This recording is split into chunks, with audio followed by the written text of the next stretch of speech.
Χαίρετε, είμαι ο Δημήτρης και παρακολουθείς το κανάλι μου Ζιντού. Αυτή τη φορά θα ασχοληθούμε με τη φύτευση ενός δέντρου, το οποίο μπορεί να μην το ξέρουν πολλοί, αλλά είναι καταπληκτικό. Είναι η μουσμουλιά. Και ξεκινάμε τώρα.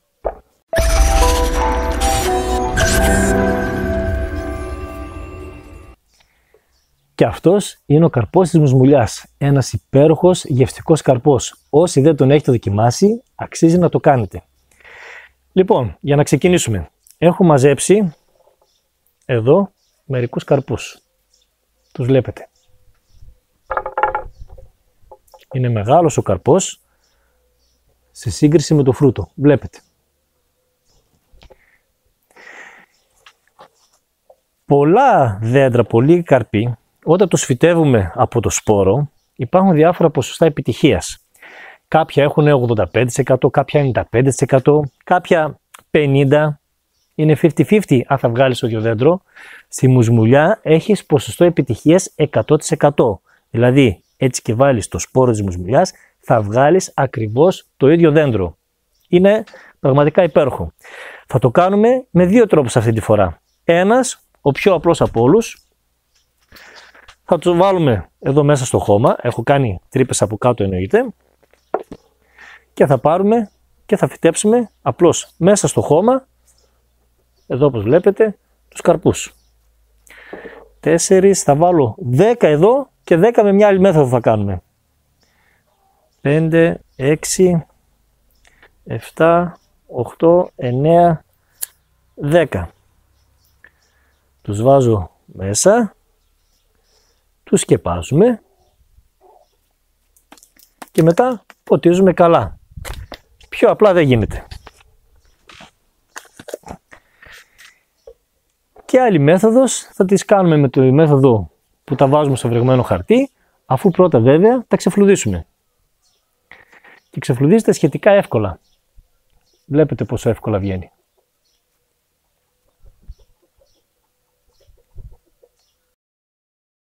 Ορίστε, έτοιμο. Βλέπετε. Έτσι θα κάνουμε και τους υπόλοιπους 9 καρπούς που μας έχουν μείνει.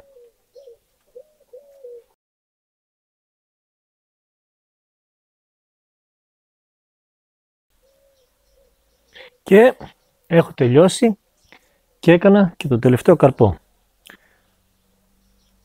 Δείτε, πολύ καθαρισμένοι.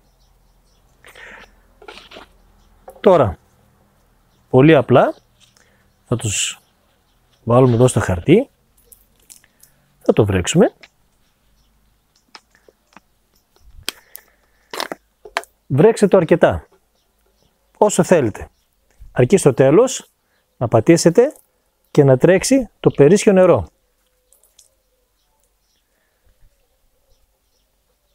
Έτσι. Θα τα βάλουμε μέσα στο βάζο και θα τα αφήσουμε. Και θα δούμε ποια μέθοδος θα έχει το καλύτερο αποτέλεσμα. Κατευθείαν στο χώμα ή με τη μέθοδο που κάνουμε ριζοβολία στην ουσία τον καρπό. Για να δούμε. Και μετά από 1,5 μήνα ας ελέγξουμε ποια μέθοδος θα πάει καλύτερα. Θα δούμε πρώτα αυτά που φυτέψαμε απευθείας στο χώμα. Και από ό,τι βλέπω, τίποτα ακόμα. Δεν θα τα πειράξω όμως, γιατί πιστεύω κάποια στιγμή θα βγουνε. Και στο βάζω μέσα αυτά τα οποία τα είχαμε ξεφλουδίσει, τα είχαμε βάλει στη χαρτοπετσέτα και κοιτάξτε πώς βγήκαν οι ρίζες μέσα από το χαρτί. Κοιτάξτε.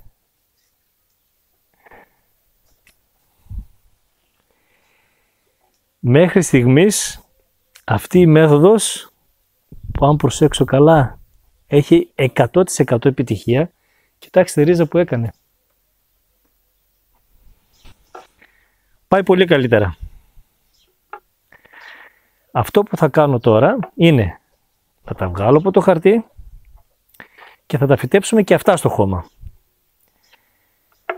Και από εκεί και μετά θα πρέπει να δούμε πώς θα προοδεύσουν αυτά και πώς θα προοδεύσουν εκείνα. Εδώ κοιτάξτε. Αυτό έξι βγάζει και πλαστό. Το βλέπετε?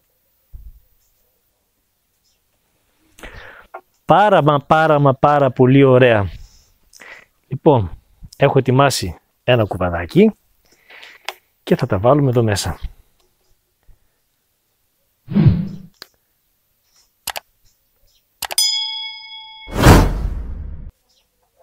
Και το τελευταίο το καλό, 10. Θα τα ποτίσω φυσικά και αυτά πολύ καλά. Και είμαστε έτοιμοι. Σε λίγο καιρό θα ξαναελέγξω αυτά τα δύο. Τι έχουμε? Γαριδάκια εναντίον popcorn. Θα θυμόμαστε, γαριδάκια, αυτά που είναι μέσα στο κουβαδάκι με τα γαριδάκια, τα φυτέψαμε ευθείας μες στο χώμα, και στο κουβαδάκι με το popcorn, αυτά που τα κάνουμε πρώτα, τη μέθοδο της ριζοβολίας, την πολύ πετυχημένη μέθοδο, με τη χαρτοπετσέτα. Και σε αναμονή πάλι. Και πέρασαν μόλις 20 μέρες. Ήρθε η ώρα να δούμε ποια ομάδα τα πάει καλύτερα. Έχουμε την ομάδα με τα γαριδάκια, το οποίο έχει βγάλει 3 βλαστάρια όπως βλέπετε, και την ομάδα με το popcorn, το οποίο έχει βγάλει 3 και ένα που έχει βγει 4. 4 δηλαδή. Σχεδόν ισοπαλία, και οι δύο ομάδες τα πήγαν πάρα πολύ καλά. Άρα, στη μουσμουλιά, όποια μέθοδο και να χρησιμοποιήσετε, θα έχετε την ίδια περίπου επιτυχία. Αν περιμένουμε λίγο ακόμα, θα βγουν και άλλοι καρποί. Εδώ βλέπω είναι έτοιμο. Να το πέμπτο βγαίνει. Και εδώ βλέπω 1 και 1, 2 και άλλο 3. Θα βγουν όλα. Και αν δεν βγουν όλα, 1-2 να μην βγουν. Είναι πάρα πολύ καλά.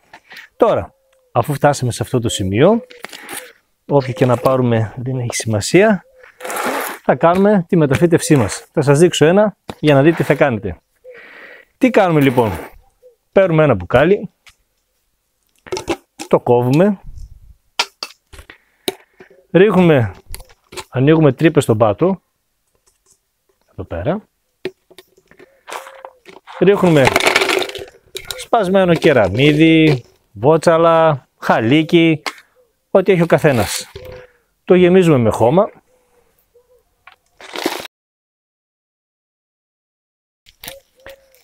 Έτοιμο είναι.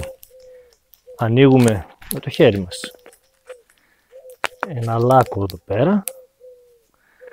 Παίρνουμε ένα κουτάλι και θα βγάλουμε το πρώτο μας το δεντράκι.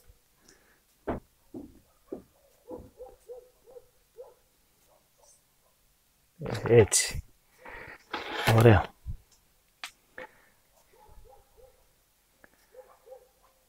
Βλέπετε τις ρίζες?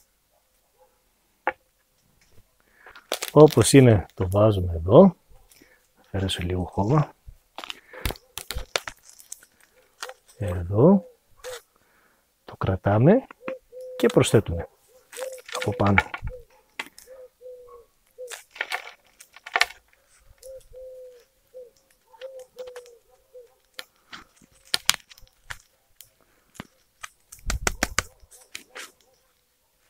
Πάρα πολύ ωραία.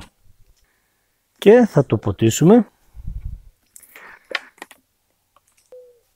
Λοιπόν, όπως βλέπετε, το ποτίζουμε καλά, ειδικά την πρώτη φορά, μέχρι κάτω να πάει. Και το βλέπετε, το καλό είναι με το μπουκάλι, βλέπουμε μέχρι που κατεβαίνει η υγρασία του.